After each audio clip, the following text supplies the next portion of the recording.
Welcome to the Betting Above the Rim podcast. Today's date, April 21st, episode 142. And let's get started with our tip-off topics with Cooper makes a decision. Cooper Flagg, the player of the year, outstanding forward from Duke University, has announced officially earlier today that he is foregoing his last 3 years and entering the NBA draft. And it's not shocking that it took Cooper a little bit of time. This is a kid that thoroughly enjoyed his time at Duke. He loved his teammates. He loved playing for John Shire.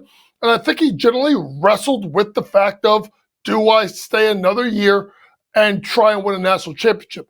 I really felt like if he would have won it, Duke would have won it this year, I think it would have been a no-brainer. I think because he did not win it, it was the only reason why I kind of kept Cooper Flagg around to consider staying at Duke University. Obviously, he now has declared for the NBA draft. He will be the number one pick in the NBA draft, and now that makes the lottery all more interesting of who will get what I think is the best American-born prospect since LeBron James. I'm saying it. I'll say it again. The best U.S.-born prospect to come into the NBA since LeBron. Congrats to Cooper Flagg, and we can't wait to see him in the association. Now to the portal news. Star guard Ian Jackson has committed, according to Joe Tipton and On the 3 Sports, has committed to play for Rick Pitino and St. John's. This is another massive pickup for Rick Pitino. Obviously, picking up other transfers as well. The kid out of Arizona State, obviously the kid out of Providence. They just lost Simeon Wilcher. Obviously, we know R.J. Lewis has to decide. It's really quick for make sure you understand this. By Thursday is the deadline for the portal. So you're going to start to see a lot of flurry of moves, but St. John's gets the former 5-star guard out of New York City, who is a dynamic scorer, who scored 20 points in a bunch, I think about 8 or 9 games during the year. Ian Jackson in that new remade backcourt at St. John's will be pretty impressive. Before we recap all of the games over the weekend, there was news earlier today, according, I do believe, to Shams Charania, that the Atlanta Hawks have made drastic changes to their front office, and what they're doing is the main take about it is Landry Fields has been let go as general manager of Atlanta. And if you really look at this Atlanta team, they're a middling team. They're a team that's good enough to make the play-in, but not good enough to make any roads in the playoffs. I know they had that run for 1 year, I do believe it was 2021, when they made to the Eastern Conference Finals. Trae Young gets hurt versus Milwaukee with the ankle, and then, obviously from there they haven't been the same. They've retried, they've shuffled the deck. They fired Nick McMillan. They brought in Quinn Snyder. They had John Collins. They traded him, right? They got DeJounte Murray. Didn't like it. Traded DeJounte Murray. They drafted Jalen Johnson. They drafted DeAndre Hunter. Traded DeAndre Hunter. So it's not surprising now at this point Atlanta makes a drastic move and a change from Landry Fields. It'll be interesting to see what they do moving forward in regard to Atlanta and how they play this out. Ansi Saleh has been named the general manager as of right now, and we'll see what happens in Atlanta. There's going to be key questions that's going to come out of Atlanta. 1, do they trade Trae? 2, you got Reece Shea and Jalen Johnson. Do you move one of them, or you try to play them at the 3-4? 3, Okongwu looks so good in the play-in. Like, you got to move on from Clint Capella. There's a lot of moving parts here for Atlanta. It'll be interesting to see if they decide to do number 1, which is trade Trae Young. They can get a ton of return and officially start a full rebuild. Let's head to the playoffs, and let's just go in chronological order in which they were played, leading off with a big 117-98 win by the Indiana Pacers, who took a 1-0 lead versus Milwaukee. It really wasn't a contest. Obviously Giannis was outstanding. The play of the Pacers and the ability to score is going to be a problem in this series. Can Milwaukee get Dame back? Here's the bigger thing. Can Milwaukee just be damn competitive? That's the issue, because without Dame, they can't score enough, and it doesn't matter if they don't have Dame or don't have him, they can't stop anyone. Game 2 will be Tuesday night at the Pacers. Next game, obviously, big one, 112-110. Denver wins over the Clippers in overtime. And this is a game where the Clippers were I think they were the favorite, so, cover by the Nuggets. And this is just an interesting game in regards to, big lead by the Clippers, blow the lead. Russell Westbrook, big shot with about, under a minute left to go, tie the game, big stops. This will be a critical game. By the time you see this podcast, we would have played game 2. So it'll be interesting to see if this goes back to LA 1-1 or 2-0. I think this is still going 7. Big comeback by the Knicks, 123-112 versus Detroit. Game 2 is Monday night. It will be a big spot for Detroit. Listen, Detroit played well. 98-90, 98-93. And then all of a sudden, for some reason, J.B. Bickerstaff, who I think could be a candidate for Coach of the Year, pulls Cade Cunningham. Knicks go on a 21-0 run, and it really wasn't the same since. And you got to wonder, did the moment get too big with Detroit? Yes. As they go into game 2 Monday night, can the Detroit Pistons rebound and make this a series? Should be interesting where that series lines up. 1-0 Knicks. Obviously, game 2 is Monday night. So by the time you see this, they've already went through that. Game 3 will be Thursday. Now let's head on to Minnesota, winning 117-95 over the Lakers. Simply put, Lakers did not do a lot right. Besides Luka Doncic starting strong, their defense was absolutely terrible. Minnesota shot nearly 50% from 3. Anthony Edwards didn't play well, but Naz Reid did. And so did Jaden McDaniels. And it was a beatdown of epic proportions. And now people are going to start looking at J.J. Redick as, well, what are you going to do now? Because this is the first time you've ever been in this spot. Can you adjust? Huge, huge, huge game Tuesday night, game 2, Minnesota at the Lakers. If the Lakers don't win that game, that series is over. Heading to Sunday, 103-86, Celtics versus the Magic, covering the spread. Are we shocked by it? No. Are we shocked that Orlando played it this slow? No. But Orlando's got to get better play besides Wagner and Banchero, who were absolutely fantastic. The rest of them jokers scored 31 damn points in a blowout loss. Game number 2 at Beantown on Wednesday night. Speaking of beatdown, the biggest beatdown was a 131-80 win by the Thunder, winning by 51 points for a team in the Grizzlies that shot under 20% from 3, had 22 turnovers, got out-rebounded by 11, and SGA wasn't even that good.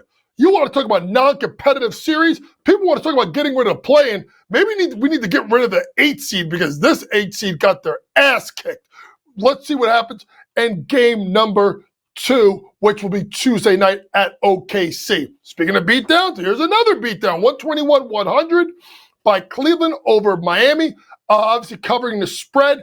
Listen, fourth quarter, Jerome was in the house. Ty Jerome, 6 of 7 from the floor in the fourth quarter as they blew that game open. This game was actually competitive for 3 quarters until Cleveland got the win. And then lastly, 95-85, what a win by the Warriors on the road. Simply put, if Houston's going to compete, Jalen Green, Fred VanVleet, hello, it's playoffs. You cannot shoot 2 of 17 from 3 and think you're beating Steph and Jimmy buckets, a.k.a. playoff Jimmy, playoff him, Himmy, whatever you want to call him. You can't shoot that bad and compete in the playoffs versus the Warriors. Coming up next, we'll go into our award tour, where we'll look at the finalists for all the major awards in the NBA, and I will tell you based off of that if my picks have changed or not. We'll be back with our award tour after this commercial break.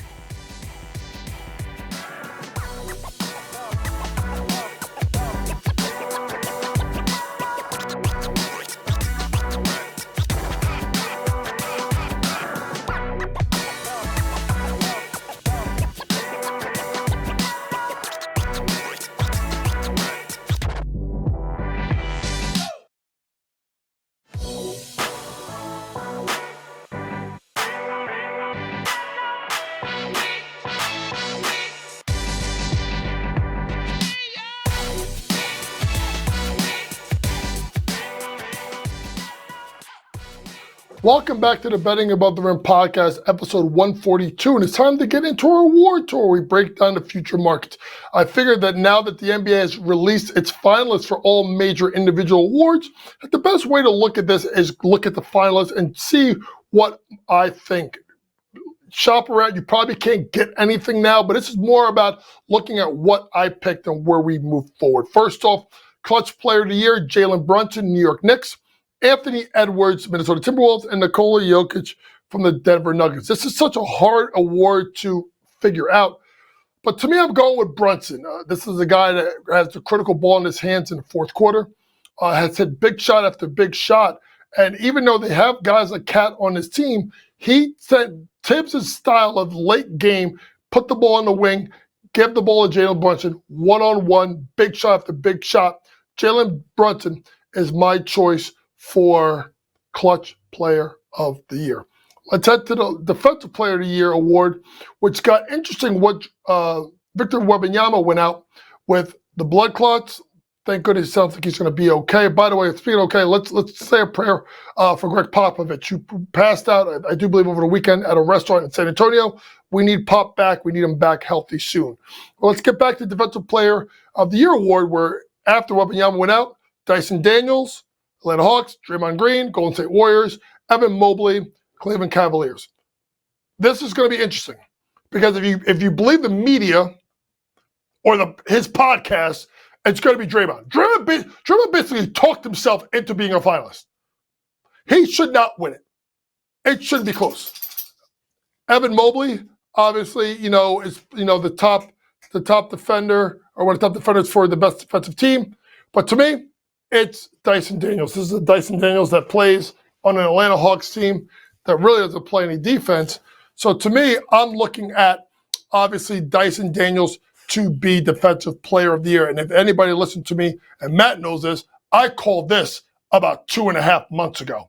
Now let's go on to the Most Improved Player, Cade Cunningham, Detroit Pistons, Dyson Daniels again, Atlanta Hawks, Ivica Zubac for the Clippers. And for me, it's going to be Cade.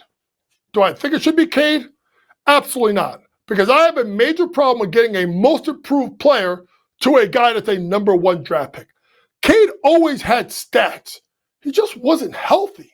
So to me, that should not make him Defensive Player of the Year award, even though he was the favorite down the stretch. I think Daniel should get Defensive Player of the Year. So give me Zubac. This is a guy that really I've gone on a lot on this network, but has really gotten my attention with his, roughly 18 points, 13 rebounds a game during the season. As you can see, my puppy's on my lap, so I'm trying to keep her calm. But I do like Ivica Zubac to win Most Improved. Let's go to MVP. Giannis, SGA, Joker. Can you go with any of the three? Yes, but only one team was the best team in the NBA. Only one team led their league by 15 games. Only one team had a player that did all the things that SGA did, including on the defensive end of the floor, where you could argue he's one of the 10 best defenders on the planet. So to me, it's SGA. It's pretty simply put, what a job SGA did this year. What a job that Oklahoma City did this year. This is a stat line for SGA, which had fantastic stats, scoring over 30 points a game. His assist to turnover ratio was respectable, and you really can look at the fact that SGA should be the MVP. Even on Nikola Jokic averaged a triple-double, Giannis with a great season, especially down the stretch. I don't think it's even close. It's going to be SGA. Let's head over to the Rookie of the Year, where the three finalists are Stephon Castle of the San Antonio Spurs, Zachary Risache of Atlanta, and Jalen Wells for Memphis. And obviously, we hope Jalen Wells gets better. I do believe Jalen Wells got hurt towards the end of the season last year in a really nasty fall. Zachary Risache had a great end of the year. Simply put, it took them to get Jalen Johnson hurt. You don't want that, of course. And obviously, you have to look at the fact of, trading DeAndre Hunter. But to me, it is Castle. Castle, by process of elimination and the stats that he put down the stretch of the season, should give him Rookie of the Year. Next up, Sixth Man of the Year, Malik Beasley. What else can you say of what he's done? Leadership, shooting, toughness that he's brought to Detroit. My guy Ty Jerome's in the house. Ty Jerome, what he's done for a Cleveland Cavs team that really can beat you with so many different ways and so many different players. And then lastly, you know, Peyton Pritchard. Who's going to get the award? Matt, you know where I'm going. Pritch better have my money. Peyton Pritchard should win Sixth Man of the Year award for what he has done for the Boston Celtics. This guy is a sniper. This guy can get his shot off of anyone at any time. Don't let the size fool you and how he plays. He's shifty. He's quick. He's got a killer jump shot, and I don't think it should be close. It should be Peyton Pritchard, a.k.a. Pritch better have my money for the Sixth Man of the Year. Lastly, Coach of the Year, Kenny Atkinson, Cleveland Cavs, JB Bickerstaff, Detroit, Ime Udoka in Houston. And you guys know this. There is no bigger fan on this network of Kenny Atkinson than mine. I've been singing his praises since I started here in 2021. What he has done in Cleveland is absolutely amazing. He's going to win the award. Kenny Atkinson should be third. He should be third. Let's be honest. If you look at how these teams have played, Kenny Atkinson should be third. Second place should go to JB Bickerstaff. What he did in Detroit, this was like a 19-win team last year. Shout out to Monty Williams, probably never getting a head coaching job again. But what a job by JB Bickerstaff with this team. But to me, it's Ime Udoka. You get second place and you get 50-some-odd wins in the Western Conference and you win that division, you should be Coach of the Year. Shout out to my pick, Ime Udoka of the Houston Rockets. Coming up next, we'll get into our scouting report. We'll preview Game 2 taking place on Tuesday and Wednesday night. We'll look at Milwaukee versus Indiana. Can they tie it up, Milwaukee? Will the Grizzlies show up at all versus Oklahoma City? Lakers versus the Timberwolves. And then lastly, we'll look at Orlando versus Boston. We'll be back with our scouting report after this commercial break.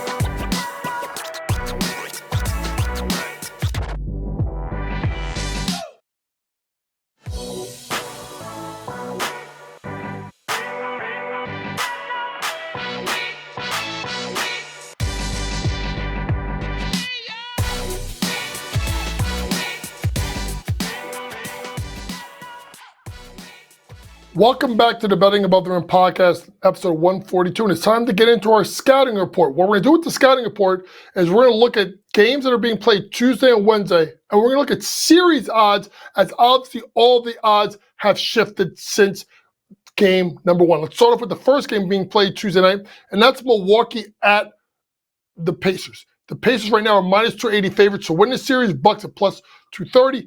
Series spread, best one to get is minus 1.5 for Indiana. And the interesting thing is over under 5 games. The one I'm going to look at, folks, honestly, I'm going under 5.5 games.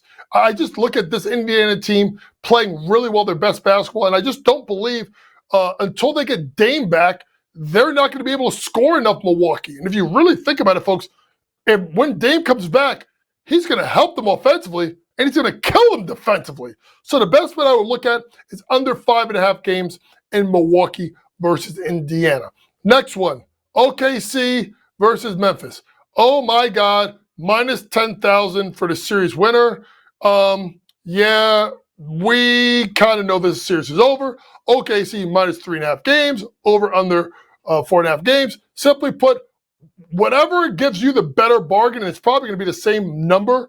OKC minus 3.5 games or under 4.5 games is what this is going to be. This is going to be a clean sweep. Last game, Tuesday night, is the big one. Lakers have now become the underdog at plus 118, minus 138 for Minnesota. Minnesota series spread is minus 1.5 games, over under 6.5. I am of the mindset that the Lakers are going to win game 2. This could be a zigzag series, and I think this is going 7. I like Minnesota plus the 1.5 games before the series started. So I'm sticking with it, but the better way to do it is under. I'm going to go over 6.5 games. This will go 7. Let's head to the Eastern Conference now for Wednesday. First game, minus 10,000. Yikes. Boston versus plus 3,000 for Orlando. Best series spread, Boston minus 3.5. Over under 4.5 games. I'm going over 4.5 games or obviously plus 3.5 for Orlando. I think Boston's going to have a game where they don't shoot the ball well from 3. Think about the fact that they shot 43% from 3. You only got 31 combined points by everyone besides Wagner and Banchero, and it was a 17-point game. I know you're like, Coach, it's still a blowout. I don't think you get it. Boston's going to have a game where they shoot 25% from 3, and Orlando's going to steal it. Orlando plus 3.5 games or over 4.5 games. I think they get 1. Next one, not much better. Cleveland, minus 8,000 versus plus 2,200 for Miami. Best series spread right now, Cleveland minus 3.5 games, over under 4.5 games. I'm taking the same approach. But this time, I'm just not basing it on the fact that Boston's shooting too many threes. I'm just basically going to the Heat have too much pride that they're going to allow themselves to get swept, especially losing Game 4 in Miami. I think Tyler Hero, Bam Adebayo, and Eric Spoelstra find a way to steal a game in this series. I was thinking it was going to be 6. It's more likely going to be 5. So if I get it at 5, I think the one to look at here is over 4.5 games. Next game, biggest one, 3-1 now. Houston Rockets are an underdog, minus 375 for obviously Golden State. Golden State series spread minus 2.5, over under 5.5 games. I still think this is going 7. So you could take the Rockets plus 2.5 games. You may take them plus 1.5 at more plus money. Take the over 5.5 games in this series. And really quick, if we can go back, some props to look at here. Miami, I still think Tyler Hero is going to find a way to be up there in series scoring lead because I think you have the sum of the parts of Cleveland, like you saw what Ty Jerome did in the fourth quarter. And obviously we look at, Tyler Hero's got to be the guy for Miami. When you look at some other series, Ant also the lead series in scoring. He's down by 20 points to Luka. But if this goes 6 or 7, I just need one huge 40-point performance, LeBron to show up the other way, and Ant's back in the mix. Ant to lead the series in scoring. This has been your Betting About the Rim podcast for April 21st. For all things sports gambling, download the Sports Grid app, pregame, in-game, postgame, props, predictions, and more from the very best in the sports gambling industry. For my producer, Matty George, Vinny does a great job with the graphics. Thanks for listening, folks, and always remember, it's smarter to be on Sports Grid. Good night.